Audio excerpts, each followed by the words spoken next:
آپ گفتگو نہیں کر رہے. دیکھیں ایک تو اسحاق ڈار صاحب وزیر خارجہ بنے ہیں کیسے وقت میں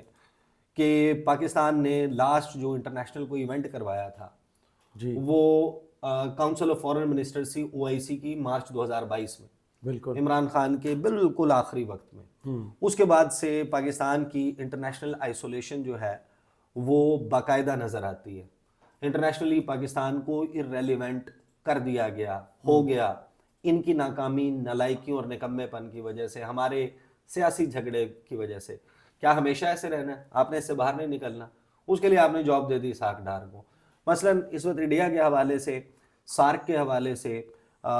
چائنا امریکہ کے درمیان اپنی پالیسی میں بیلنس رکھنے کے حوالے سے, گلف ممالک کے حوالے سے آپ کو ایک بہت ہی وائبرنٹ, ایک بہت ہی ایسا وزیر خارجہ جو کہ انیشیٹو لے سکتا ہو, ان تمام معاملات کو ڈیل کر سکتا ہو, آپ کو ایک ایسا بندہ چاہیے تھا. بہرحال اسحاق ڈار صاحب آگے. جو پہلا ٹیسٹ کیس ان کے اوپر آیا ہے وہ ہے امریکی محکمہ خارجہ کے بیانات, پوری دنیا کا پاکستان کے الیکشن پر موقف, انٹرنیشنل آبزرورز, دنیا کے ممالک کے پوزیشنز, اور اس کے بعد یہ جو امریکی کانگریس میں ہیئرنگ ہونے جا رہی ہے. اس کے لیے کوئی بھی بندہ, کوئی بھی ایسا بندہ جو کہ پاکستان کا فارن منسٹر ہوگا وہ کیا کرے گا؟ مطلب ہی ہیز ٹو کم اپ نا, اپنے اس سے باہر نکلیں اور باہر نکل کے اب دنیا کو مطمئن کریں. صحیح. دنیا کو بتائیں کہ نہیں بھئی آپ کا جو موقف ہے, یہ پاکستان میں جو الیکشن ہوا ہے اس میں ٹھیک ہے یہ بے ضابطگیاں ہوں گی لیکن اس کا یہ مطلب نہیں ہے. صحیح. آپ نے تو اپنا جاب تو کرنا ہے نا, اپنا کام کرنا ہے. بالکل. اب اسحاق ڈار صاحب جو ہیں ان کا میرا خیال ہے کہ آپ نے یا بہت سارے لوگوں نے ایک ہی انٹرویو دیکھا ہوگا کسی انٹرنیشنل میڈیا کو انہوں نے دیا, وہ انہوں نے دیا تھا BBC. تاریخی چھترور اسٹیفن سیگر کو جو انٹرویو دیا تھا اس میں ان کے پسینے یاد ہیں ان کے ماتھے پہ کیسے بہ رہے تھے, ان کا چہرہ, اس کے چہرے کے تاثرات آپ کو یاد ہیں؟ یعنی اسحاق ڈار صاحب وہ ہیں جو پاکستان کا میڈیا اگر ان سے سوال کرتا ہے, کوئی موبائل لے کے آگے آ جاتا ہے کوئی رپورٹر, تو اس کا گریبان پکڑ لیتے ہیں. بالکل ایسی. ان کے جو ٹیمپرامنٹ ہے وہ اس قسم کا ہے کہ وہ مونولوگ تو کر سکتے ہیں, اپنی سٹیٹمنٹ تو اچھی دے سکتے ہیں, لیکن جس وقت کراس کوسچن ہوگا ان کے کسی بھی فیکٹ کے اوپر یا اس کے اوپر کوئی بندہ سوال کرے گا, وہ ان کا بس نہیں چلتا ہے کہ اس بندے کو اٹھا کے جو ہے نا وہ فنا کر دیں. بالکل ایسا. ہم نے شہباز رانا سے لے کے بہت سارے فائنانس کے, اکانومی کے رپورٹرز جو پوسٹ بجٹ پریس کانفرنس ہوتی ہے یا ادروائز ہوتی ہے, آپ نے دیکھا ان کے سوالات جب ہوتے ہیں تو اس کے اوپر اسحاق ڈار صاحب کاٹ کھانے کو دوڑتے ہیں. بالکل ایسا. اب یہاں پر معاملہ یہ ہے کہ آپ نے انٹرنیشنل میڈیا کو انٹرویوز, معاملہ صرف اس بریفنگ کا, اس ہیئرنگ کا نہیں ہے, اس سماعت کا نہیں ہے. جی. اس سماعت سے یہ معاملہ مزید انٹرنیشنلائز ہونا ہے, اس کے اوپر پوری دنیا کے میڈیا نے رپورٹ کرنا ہے, یہ سوشل میڈیا کے اوپر سب سے بڑا سبجیکٹ ہونا ہے, اس کے اوپر اس کی ویڈیو کلپنگز نکلیں گی, وہ لگیں گی, انٹرنیشنل میڈیا کا پھر فوکس آئے گا. تو اس کو سوالات کا جواب دینا کس کا کام ہے؟ اسحاق ڈار صاحب کو. تو اسحاق ڈار صاحب از ہی کیپیبل انف کہ وہ اس سارے معاملے کو چلا سکیں؟ I doubt it. مثلاً ایک ایسا بندہ جس کا انٹرنیشنل میڈیا کے اوپر آپ کو ایک بڑا زبردست قسم کا انکاؤنٹر یاد ہے کہ ایک کراس کوسچن کے اوپر وہ اپنی گردن گھمانے لگ جاتے ہیں, ایسے کالر کو ہلانے لگ جاتے ہیں, اور وہ ان سے جواب نہیں بن پاتا کیونکہ وہ تو تیاری کر کے جاتے ہیں. پاکستانی اینکر, پاکستانی میں نام میں بھی لینے ہی لگا تھا, پھر میں چپ کر گیا. وہ تیاری کر کے جاتے ہیں تو آگے سوال جو ہے کچھ اور نکل آتا ہے. تو تیاری کر کے گئے تھے آپ فلاں کی, تو آگے سے جناب نکل آیا جیو کی بجائے BBC نکل آیا. ہاں جیو کے, یا اور بھی چینل ہیں اس دنیا میں, اور بھی چینل ہیں, صرف جیو نہیں ہے, باقی بھی. تو وہ جو ہے اپنا اسحاق ڈار صاحب کا عالم ہے. اب جو پاکستان کے دفتر خارجہ سے سوال ہوا اس میں رد عمل بڑا محتاط ہے, اور جس طرح سے اس میں گفتگو کی گئی ہے اس سے تو یہ لگتا ہے کہ جیسے یہ کوئی مسئلہ ہی نہیں ہے. اچھا دیکھیں, اگر آپ اس کو ڈپلومیٹکلی ہینڈل نہیں کرتے, اچھا اس کی وجوہات ہو سکتی ہیں کہ آپ شاید اوفینڈ نہیں کرنا چاہتے, یا آپ کے بھی اپنے کاغذ تھوڑے سے ان میں بھی پرابلم ہے, آپ اس کی وجہ سے پوزیشن کیا لیا پاکستان کے دفتر خارجہ نے وہ میں آپ کو بتا دیتا ہوں. اور سوال جو ہے وہ ہوا تھا یہی ہیئرنگ کے حوالے سے. انس ملک جو ہیں انہوں نے اچھا یہ میں آپ کو بتا دوں کہ یہ دفتر خارجہ کی جو بریفنگ ہوتی ہے اور ادروائز جب انٹرنیشنلی ایسی ڈیولپمنٹس ہو رہی ہوتی ہیں تو اس پہ بڑی ارکریزی ہوتی ہے. ڈپلومیٹکلی ایک ایسا سفارتی جواب دینا کہ جو سفارتی ضابطوں کے, ہماری اس ملک کے ساتھ تعلقات کی نزاکتوں کو, بہت ساری چیزوں کو ذہن میں رکھتے ہوئے جواب دینا ہوتا ہے. پہلے میں آپ کو سوال اور جواب بتا دیتا ہوں، پھر ذرا اسحاق ڈار صاحب کو کیا کریں گے اور کیا آپ پوسٹ 20 مارچ اسحاق ڈار سے آپ کیا ایکسپیکٹ کر سکتے ہیں۔ انس ملک نے جو ہے وہ سوال کیا کہ پاکستان میں جو پاکستان کے حوالے سے جو امریکہ کی سب کمیٹی ہے فارن افیئرس کی، کانگریس کی، وہ ایک ہیئرنگ کرنے جا رہی ہے، سماعت کرنے جا رہی ہے پاکستان کے الیکشنز پہ، جس میں پاکستان اور امریکہ کے مستقبل میں تعلقات اور پاکستان میں جمہوریت کے مستقبل کے حوالے سے بات ہوگی، اور اس میں ڈونلڈ لو کو بھی بلایا ہوا ہے۔ تو آپ کا اس کے اوپر کیا رد عمل ہے؟ یہ بدھ والے دن ہونے جا رہی ہے، تو جمعرات کو ہوتی ہے نا ہماری یوزلی بریفنگ، تو ظاہر ہے کہ پھر اگلا موقع آتا ہے اس بریفنگ کے بعد، تو سوال ہو گیا، تو اس کے اوپر ہماری جو ترجمان دفتر خارجہ ہیں ممتاز زہرا بلوچ صاحبہ، انہوں نے کہا yes we are aware of the notification and the hearing of the sub committee that is scheduled for the 20 March. ایک تو ہمیں پتہ ہے کہ 20 مارچ کو ایک ہیئرنگ جو ہے وہ سماعت ہونے جا رہی ہے۔ آگے وہ کہتے ہیں کہ Pakistan values its close relationship with the United States, کہ پاکستان امریکہ کے ساتھ اپنے قریبی تعلقات کو بہت قدر کی نگاہ سے دیکھتا ہے، and believes in constructive engagement on all matters, اور یہ یقین رکھتا ہے کہ تمام معاملات کے اوپر ایک تعمیری جو انگیجمنٹ ہے اور رابطہ ہے وہ جاری رہنا چاہیے۔ صحیح۔ آگے وہ کہتے ہیں کہ and we respect the prerogative of legislative bodies to discuss and debate international issues,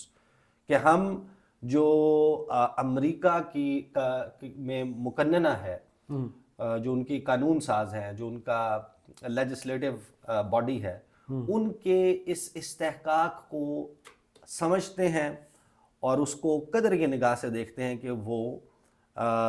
جو بین الاقوامی ایشوز ہیں، معاملات ہیں، ان کے اوپر بحث بھی کر سکتے ہیں، مباحثہ بھی کر سکتے ہیں۔ اب پہلی بات تو یہ کہ آپ نے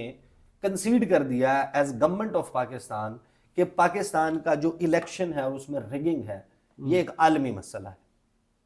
اور یہ آپ کا یہ انٹرنل یعنی یہ ہمارے دفتر خارجہ کا موقف ہے۔ ممتاز زہرا بلوچ صاحبہ کہہ رہی ہیں کہ یہ جو انٹرنیشنل ایشو بنا ہے پاکستان کا الیکشن،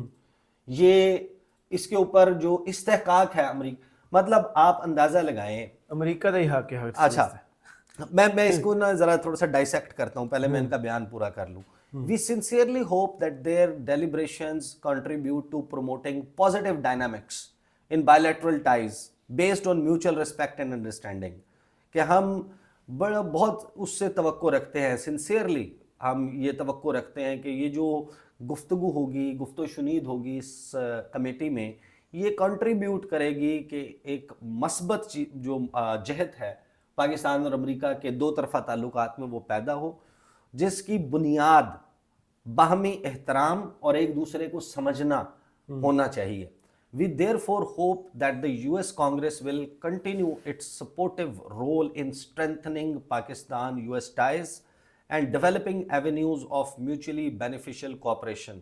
کہ لہٰذا ہم یہ توقع رکھتے ہیں کہ امریکی کانگریس اپنے تعاون کا کردار پاکستان اور امریکہ کے تعلقات کو مضبوط کرنے کے لیے جاری رکھے گی، اور جو میوچلی بینیفیشل کوآپریشن ہے، ایک دوسرے کے ساتھ باہمی تعاون کا، وہ ہے اس کے اوپر رہے گا۔ یہ ہے پھس پھسا سا ہومیوپیتھک سا بیان۔ پہلی بات تو یہ کہ اگر آپ کے کاغذ پورے ہیں اور آپ پر یقین ہے کہ پاکستان میں آپ نے جو الیکشن کروایا ہے اس کے اوپر ایک انڈیو کرٹیسزم کیا جا رہا ہے، پاکستان کا الیکشن صاف اور شفاف تھا، آپ کے کاغذ پورے ہیں، ہر چیز بہترین ہے، تو آپ کو اس وقت امریکہ کے اس بیان کے اوپر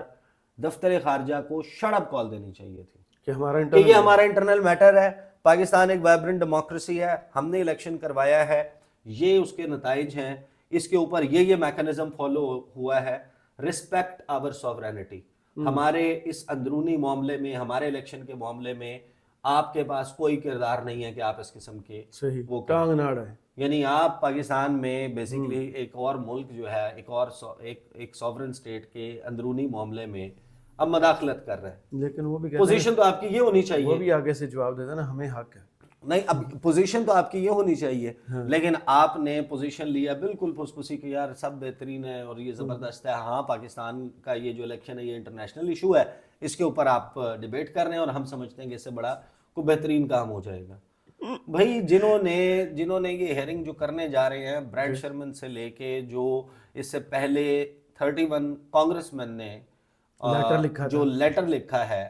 اس لیٹر میں، اور وہ ڈیموکریٹک پارٹی کے ہیں، انہوں نے جس قسم کی گفتگو کی ہے، پاکستان کی حکومت کو تسلیم نہ کرنے کا کہا ہے، پاکستان کی ملٹری ایڈ روکنے کا کہا ہے، پاکستان کے حوالے سے یہ کہا ہے کہ بائیڈن انتظامیہ، سیکٹری بلنکن تادیبی کارروائی کریں اور بتائیں پاکستان کو کہ ہمارے ہاں ایسے قوانین موجود ہیں جس میں ہم جمہوریت اور اس کے حوالے سے، انسانی حقوق کے حوالے سے کوئی معاملہ ہوتا ہے تو ہم ان کے خلاف ایکشن لے سکتے ہیں۔ تو یہاں پر آپ کی جو دفتر خارجہ ہے اور اسحاق ڈار صاحب ہیں، ان کی ٹیم نے اس کو، پہلی بات تو یہ کہ دیکھیں اتنا کچھ ہونا نہیں ہے اس کے نتیجے میں، بٹ دا پوائنٹ اس کہ آپ نے اس کو ڈیل کیسے کیا اور کیسے کرنا چاہیے۔ اب 20 مارچ کے بعد اگر کوئی انٹرنیشنل میڈیا پاکستان کے وزیر خارجہ کو اپروچ کرتا ہے کہ بھئی گورنمنٹ آف پاکستان کا موقف کہاں ہے، انہرڈ، آپ مجھے I swearly مجھے بڑا strictly I doubt it کہ اسحاق ڈار صاحب جو ہیں وہ کہیں گے کہ ہاں میں CNN کو، ہاں میں فرید زکریہ کو انٹرویو دیتا ہوں، ہاں میں مہدی حسن کو، اسٹیفن سیکر تو خیر وہ بھول کے بھی نہیں جائیں گے دوبارہ، بندہ بدل لو، یا میں کرسچیانا لیمب کو جو ہے وہ انٹرویو دے دیتا ہوں، میں فلاں کو دے دیتا ہوں، ہاں بیکی اینڈرسن کو دے دیتا ہوں، کسی اور کو، مطلب آپ کے اس کے اوپر سوال ہوگا نا تو کس نے اس کی فائر فائٹنگ کس نے کرنی، وہ کرنی ہے وزیر خارجہ نے، تو وزیر خارجہ صاحب کا تو آپ کو پتہ ہے سب کو، وہ کہیں گے اور یہاں آپ کا دفتر خارجہ، مثلا ابھی بنگلہ دیش میں الیکشنز ہوئے،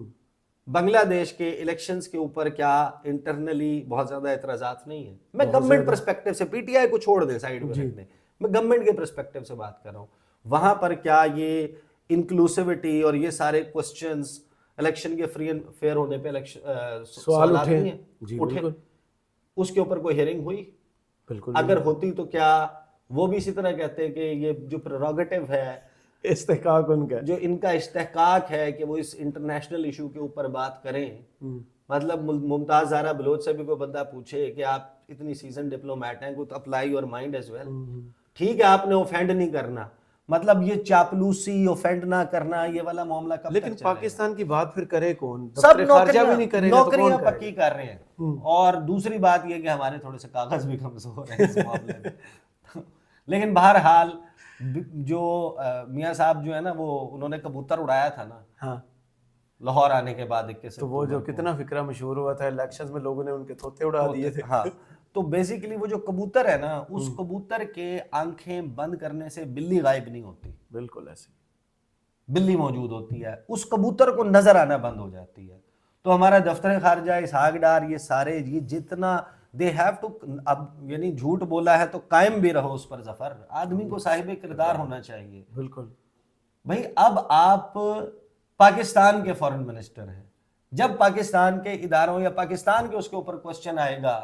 اور آپ کی گھگی بند جائے گی، آپ کا لقبہ مار جائے گا، تو پھر اس طرح کا معاملہ نہیں چلے گا، انہوں نے تو چیڑ پھاڑ کر دینی ہے، کچا کھا جانا ہے جو یہ سارا میڈیا ہے۔ تو آپ بیسیکلی اصل مسئلہ یہ ہے کہ ایک ایسا بندہ جس کی ٹیم میں گنجائش نہیں بن رہی تھی اس کام کے لیے جس کام کا وہ اسپیشل یا ایکسپرٹ سمجھا جاتا ہے، تو آپ نے اٹھا کے اس کو کہا کہ یار یہ بور نہ ہو، یہ ایسا فیل نہ کرے کہ جیسے پاکستانی کرکٹ میں ہوتا ہے جس کی گنجائش نہیں بنتی اسے کپتان بنا دیا کیونکہ اس کے پیچھے ہاتھ بڑا تگڑا۔ ہاں، تو بس یہی اسحاق ڈار صاحب کی صورتحال ہے، اور ہمارے دفتر خارجہ کا رد عمل، اس کو چلے ایک تھوڑا سا ہم بھی ڈپلومیٹک الفاظ میں کہہ دیتے ہیں کہ یہ ایک محتاط رد عمل ہے، ہم ان کو اوفینڈ نہیں کرنا چاہتے کیونکہ ابھی ہیئرنگ ہونی ہے 20 مارچ کو، اس 20 مارچ کی ہیئرنگ میں ہم نہیں چاہتے کہ جو امریکی کانگریس مین ہیں وہ ہمارے اس بیان پر سیخ پا ہو کر بہت زیادہ سخت سوالات کریں اور بڑی سٹرونگ یا سخت ریکمنڈیشنز نہ دے دیں بائیڈن انتظامیہ کو۔ بہرحال دفتر خارجہ، وزیر خارجہ ساڑھے آلو نہ ہی بس ٹھیک ہے۔ بہت شکریہ عیسیٰ نقوی آپ کے تجزیے کا، کمنٹس باکس میں ضرور بتائیے گا یہ ویڈیو آپ کو کیسی لگی، اجازت دیجیے، اللہ حافظ۔